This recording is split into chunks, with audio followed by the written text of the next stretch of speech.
Hello everyone, my name is Jeff, and this is the Chihayafuru episode 21 review. With me as always is Coby. Welcome to the show, Coby. Happy to be here, but also a little sad because I just now realized, Jeff, we are 21 episodes in. That means there is less Chihayafuru than there was, going in. There's more behind us than there is in front of us.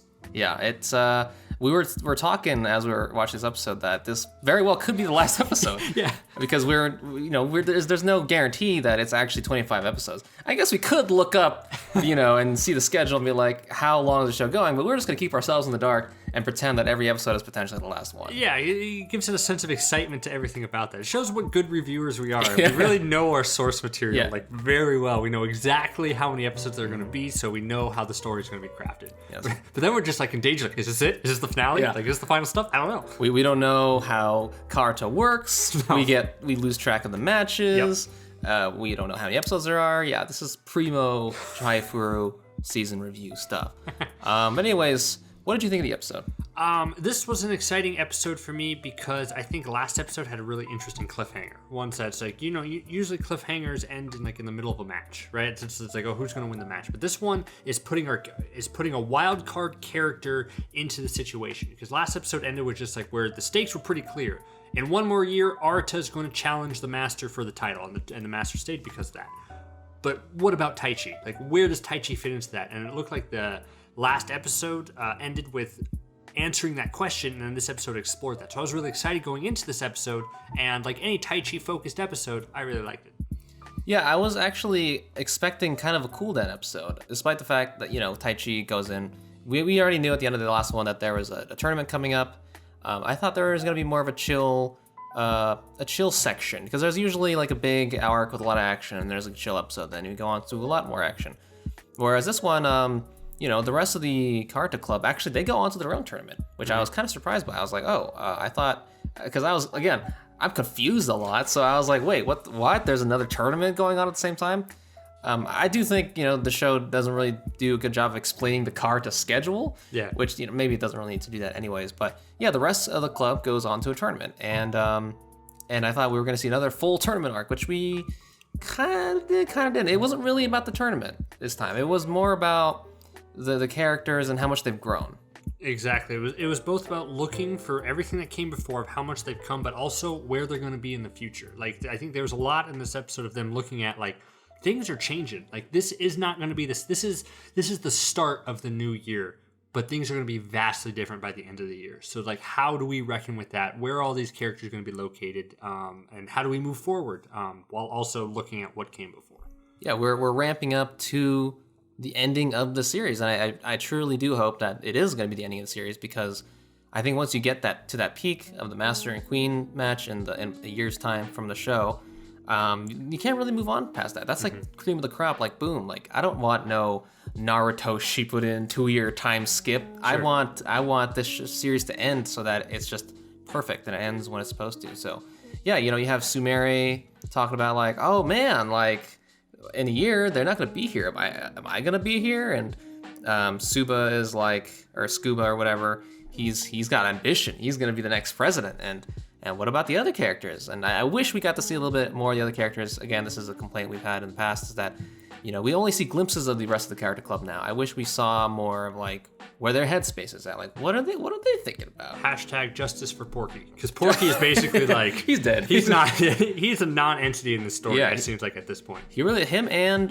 Glasses. And yeah, Destimo doesn't have a whole lot to do. And the rest, all of them actually. Yeah, like Kana. Like, I mean, we relied on Kana to really bring the emotion and depth to the poems, and for Glasses to be the analytical person. And honestly, I don't know what Porky was for. Porky was there. Was he the heart? A third He's a third player. Guy. Yeah. Another a pseudo rival. He was also there. Yeah. But we don't really see those aspects of their character anymore, which is kind of sad. Yeah, it's sad, but it's also it's a testament to the show, where it's just like, sure, in any other show, all the main characters are sidelined, which just says what you have a problem with in the new like Haikyuu season, like all the new characters are sidelined, and all the old characters are sidelined for new characters. But the thing with Chihayafuru is that, like, even though our original core is like hasn't had like barely anything to do this season, it's still so interesting because there's all the other side characters are like really fascinating. Like I care about Suo, I care about the Queen, I even care about Rion, who we barely even saw. Yeah. I care about Retro Kun after like everybody for this. Yeah, there was a retro moment in this episode, and they it's. I don't know. Should I even say it? What I'm going to say? I'm just going to praise the show about how well it's paced all the characters and built it all up. I don't even know if I have to say it anymore. It's just... Jeff, you have to think about where you came from. Look how much you've Look grown. how much I've grown. Yeah, you started from the beginning of it. Things are changing. Things are changing. Where are you going to be? I'm going to hate the show again. You're going to turn. Man, could you imagine if the show... Oh, God. Okay, there's a lot of great shows out there. Yeah. But it's actually, I think, fairly rare for a really great show to end really well. 100%. They need to be able to stick the landing on this one. Do you think that's a possibility that they just totally fall flat with this show? I don't think so. It seems like they have the story they want to tell. Yeah. And it's unless they do something like really weird, like but anime is not like that. Anime doesn't try to swing for the fences for like the twist ending for anything like that. They follow the natural story conventions. That is true. They lead up to a final fight. They'll have the final fight.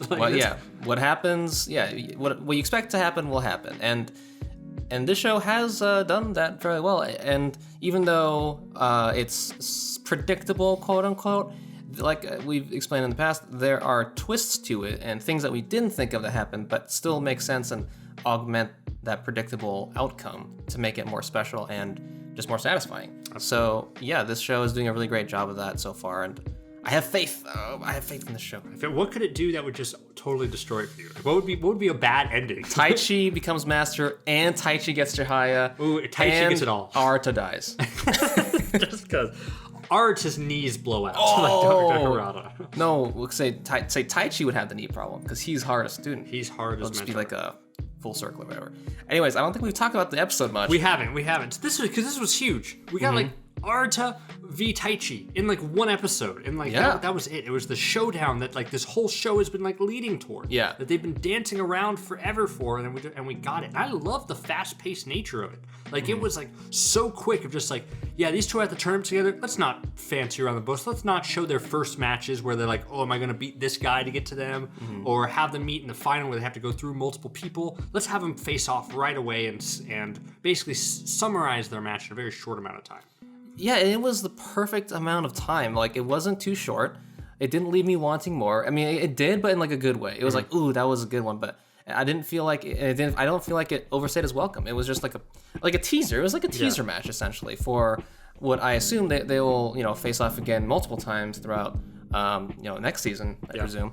But yeah, it was just they went straight to the match, and we saw something that I don't think we've seen in these two characters before, which is them getting really like argumentative. Argumentative. Well, yeah. So yeah, I guess the whole emotional arc of it is in the beginning they were both nervous. Yeah. And then they swipe the first card and they're both arguing over it, and then and then Arata kind of gets into the groove, and then Taichi kind of is pulling off some great moves too.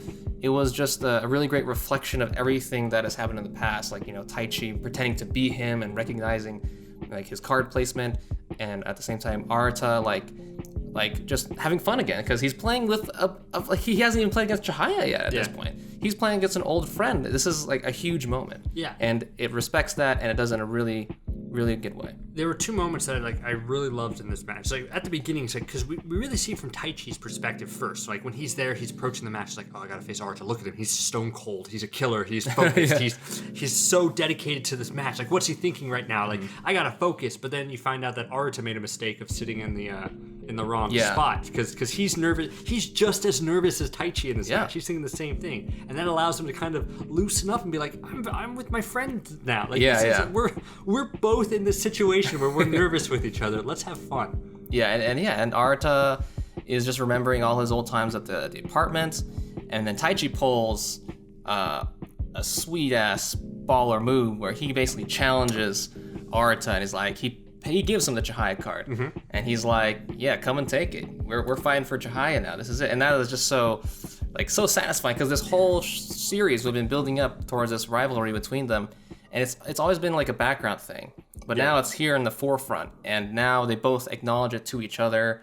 They're both aware of it, And it's all represented through the beautiful game of karuta. It was so great because it like tied back to the lines. Like I think it was Taichi was calling back another line of that Chihaya said. It's like, I send the cards, or I forgot who said it, the queen? I don't know. Chihaya says it, Chihaya does say it. It's like, I send the cards because I want to take it. So that's why he sent the card to, you send the cards you want to take. It was a declaration of just like, declaration of war. Yeah, declaration of war. It's like, and a declaration of love. Because it's like, I'm still in this fight. Like, I'm not done yet. Yeah.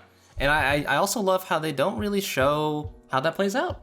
Because I was like, oh man, whoever takes this card is going to be basically like, kind of like a declaration of the show itself, kind of like maybe a foreshadowing of who's going to take it, but they don't show it. And that's so perfect. We don't even see how the show, or how the match ends up. We just know that Arata loses. Yeah. Or not Arata, Taichi loses. Yeah, Taichi loses. Yeah, and that's, they handled that just beautifully. It's like they show their hand, they know how to show their cards and hide them, and that's what the show does really artfully. Yeah.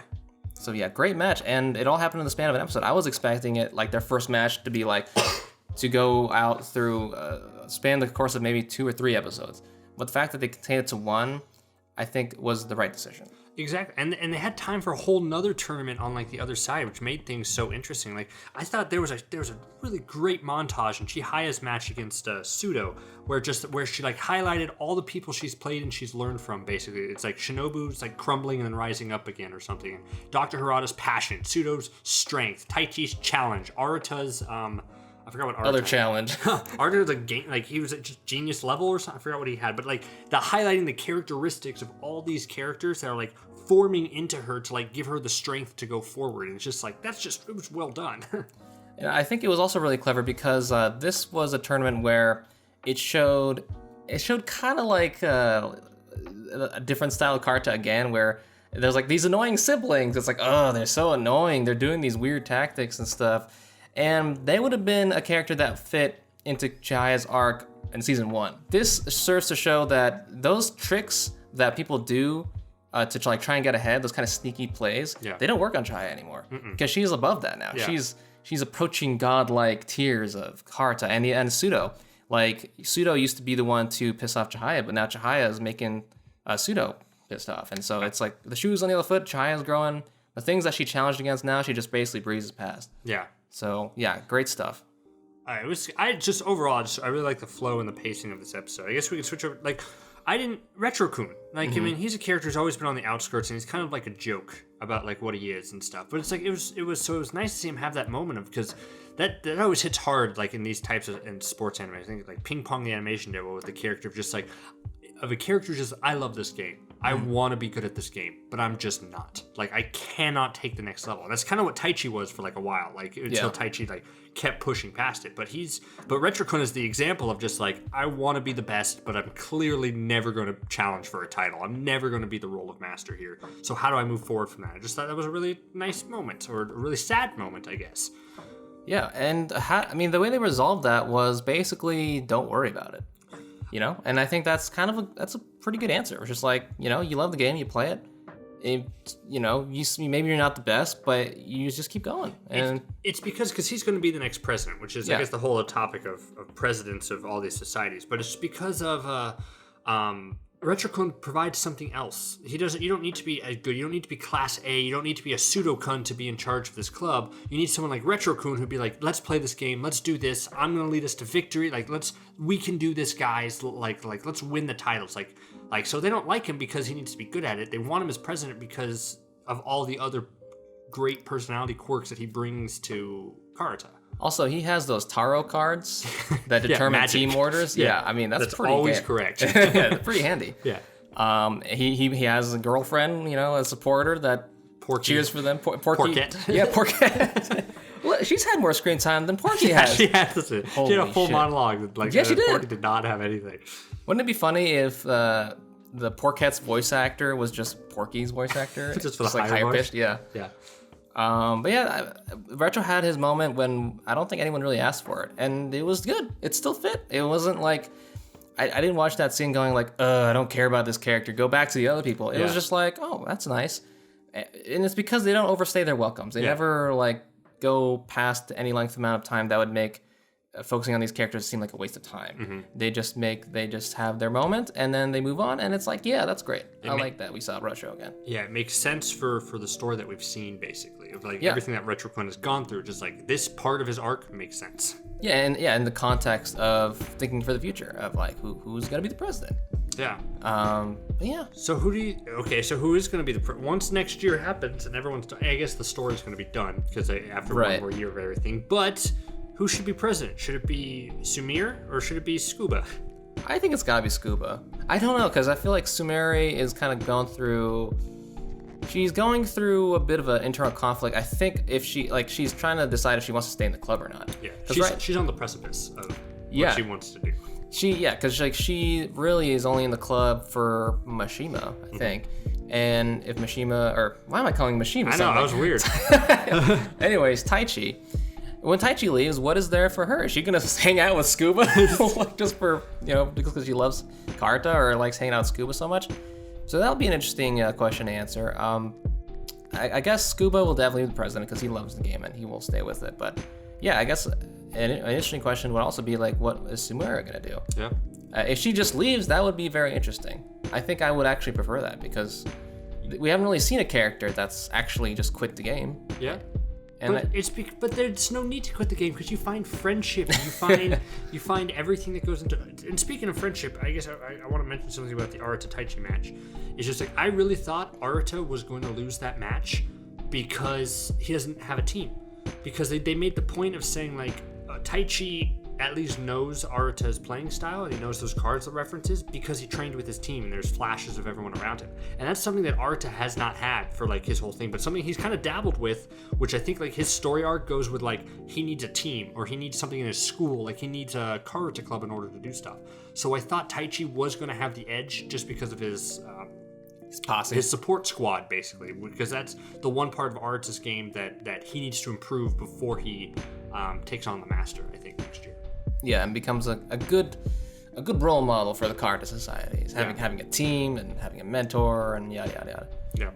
Yeah, and then if once Arata gets a team, then he can go enter the team tournament, which opens up a whole new can of worms for possibilities of playing against Chihaya and Taichi. Yeah. So that could very well be the next time they see each other is in an actual team match. Yeah. Which would be very interesting to see. Yeah. I want to talk about that ending because it's like it was a very nice way to do that because yes, we know that everyone who won the tournament. It was interesting that Arata again loses to Murao, Murao or whatever. Yeah. His mentor. He always loses always to that guy. He cannot beat him. Do you want to Is he going to beat him down the line? Do you think he has to? Right, because there's probably going to be another master qualifying match. Definitely, yeah. That is a good question. That. I imagine that's going to be a dramatic moment for his character. Mm-hmm. They're probably going to challenge each other for because did they challenge each other for the master qualifier in the last one? Or no, I actually don't remember. The master qualifier. In any case, yeah, Arata and Murao will probably face off in some qualifier somewhere, and then Arata will win, and then because you're right. If Murao is better than Arata, why is no one paying attention to him? I think, well, I'm now thinking about it. It's like, I'm going to bet like the reasoning because that Arata didn't beat Murao this time is because one, he's sick. He had everything going to, and two, I bet he just played a baller of a match with Taichi where he exerted a ton of his energy, where it's just like, where that took a lot of his focus and he was weakened in order to beat him. So I want to say that chalk it up to that. But Arata did beat Murao when he was sick. Remember? I think the first time when he had the food poisoning. That's who he played to get to play Harada. Welcome to our podcast. Yeah. We don't remember who played what and who won what. Let's just say that he did. That's what happened. Okay. All right. I just can't confirm it. That's all I'm saying. I don't know. Yeah. Sure. Sure, yeah. Yep. That happened. Yeah. Yeah. But see. So, do you think we're gonna ever see how the match actually turned out in the future, or do you think they're just going to keep it a mystery? Because there's very well a lot of potential for this anime to be like, remember when Arata and Taichi played that one time? Here's what happened, and that's why it's relevant to this moment. I think I could see it where like in the final season when this love triangle is resolved and like, you know, Chihaya can have it all where she can be the Karuta queen and have someone she loves like at the same time. and then whoever got the card, they're gonna show that. Okay, that would be pretty sweet. Yeah, I would like that. So we got to remember that. Remember 4 years from now when there's season 4. Yes, keep that prediction in mind, people. You heard it here first. Yep. But yeah, I don't know. It's a great episode. Yeah, but and there's another cliffhanger with kind of a Taichi. Like Suo seems interested in Taichi. That's how it seemed to end. Like he wants to get to know Taichi a little bit more. He's giving him food. Yeah. When before he wouldn't give him the fucking the things in the soup or whatever. Yeah, he did because he thought he was everything. But I think you have a very interesting pairing coming up. I think between these two, or at least a conversation between the two that's just going to be Suo and Taichi. Yeah, because Suo was very interested in Arata and Taichi's match, and like he's like, oh, are these two friends? Like I think he wants to talk to Taichi about where he is. Yeah, I think Suo is gonna be Team Taichi in the end because I bet Taichi plays offensive karuta like Harada, and Suo wanted Harada to win essentially, so that he could play against him. So I think that Suo is gonna want someone passionate like that again, so he can feel what he felt with Harada, and that would definitely be against Taichi. So he's probably gonna help him out and be like, hey, this is how you play. This is how I play karuta. And maybe this is how you can play, so you can beat Arata and we can play together. Maybe. That'd be cool. Or maybe they don't show any conversation. Yeah, maybe. And it was just a small little cute moment, everything. Taichi's he's sleeping and crying.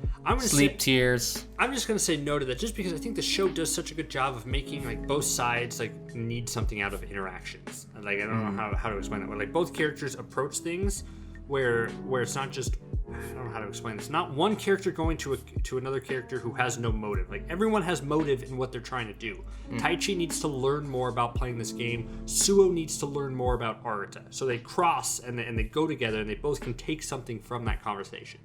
Okay. That's where I think it's going. Okay, I can see that. Yeah. And Arata gets nothing.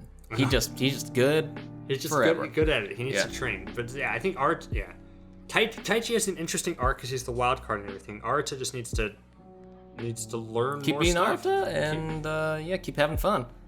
That's his strength. That's his strength. Is having fun. Sure, but so what brings Arata to the next level? Like what makes him? What allows him to beat the master, Harada or the master? That's a really good question, actually, because we haven't really answered what that would be like. Because I think he's gone past the idea of trying to play like his grandfather. Yeah. So now he's trying to play more like himself. Yeah. So what does even better card to play look like for Arata? I honestly don't know the answer to that. Because, his unique style is just like what is his style really? He has fast accelerating hands. Yeah. And that's it? I mean, he doesn't even really have game sense. He's cold. He's very calm. He's calm. And he's not passionate. He takes cards with precision, but is it defensive or is it offensive? That's the question. I don't actually know. Let us know in the comments. Do you think Arata plays offensively or defensively? What is his style? And the thing we haven't really seen the answer to also is, or at least maybe we have seen it and I just wasn't paying attention, but at the very end of season 1, Arata and Taichi had a conversation together where Arata was like, there are other ways of taking cards even if you don't have good game sense, that he learned from his grandfather, and he and Taichi were kind of discussing that, but we never really found out the results of that. So hopefully we find out what he meant by that, and maybe that's his secret. Maybe there's like some forbidden karuta techniques that he knows. Some hidden flaming fist that he has to use. Exactly. He has to harness his chi energies and shit. Unlock his chakras. Mm-hmm. All that stuff. I don't know, man. What do you think? What's the next level karuta for Arata? So it's Karuta for Arata. Again, it's teams. I just think he's missing something by not having the support system that everybody else has. He's heard it himself, or he said it himself, like of how much fun he had playing with like that team that he almost got disqualified for. Like I thought that was going to lead to more team-based stuff. And especially because in this season, there was like kind of a little subplot of him trying to recruit people for his karuta club. Yeah. And it didn't go anywhere, really. It didn't go anywhere. So I just think that's going to be. I'm going to bet what would be good is that a good lead is that his outburst on TV to the master makes him famous. Oh. And that'd be like, okay, let's give karuta. People will be like, let's give karuta a try, and then he forms a club around that. That's a really good prediction. Yeah. Aha! I got one. That's two. That's 2 in one episode. Yeah. Is there anything else you want to talk about in this episode before I reveal to you what I was thinking of while watching the episode? Oh yeah, you laughed into it. Like, oh yeah, no, what is it? What is the secret? Here's the secret. I feel, okay, I don't know if I've said this before. Maybe you mentioned it, maybe I mentioned it before. But I'm going to mention it again anyways because it made me laugh. You know who Pseudo reminds me of? Who does Pseudo? Boomhauer from King of the Hill. Yeah. Right? Yeah, actually, he does look like Boomhauer. He's just like Boomhauer with like no eyeballs. Yeah. Here I was sitting next to you and you laughed about it. I was like, I'll tell you later. Like, I thought it was like some deep like realization of the show. You expect a lot from me. I appreciate that, but no, he just looks like Boomhauer. Pseudo is now Boomhauer. Sociopath or sadistic. Like, sadistic. yeah. That's how Pseudo talks, right? Yeah. Pseudo's Boomhauer. Boomhauer? That's how Boomhauer talks. Pseudo-hauer. Pseudo-hauer. Hashtag Pseudo-hauer. Hashtag justice for Porky. Hashtag Pseudo-hauer. Hashtag Porket. Porket. Okay, well, that's it for me. You want to sign us off? I'm happy we ended on Boomhauer. You've been watching this on Nerdblaze. Like, comment, subscribe, all that fun stuff. Leave comments. Comments are fun. Go check out some of our other videos if you like Chihayafuru. Go check out the video that Jeff did. It's great. I don't even have a mean thing to say about it. But he has seen the error of his ways. And I'm all about looking at the past and looking toward the future. And the past was how we hated Chihaya, and the future is how we loved Chihayafuru. So, or is it? I guess we don't know. We don't know. Future's up in the air. Third years are a bitch. So thank you all very much, and we'll see you next time. See ya.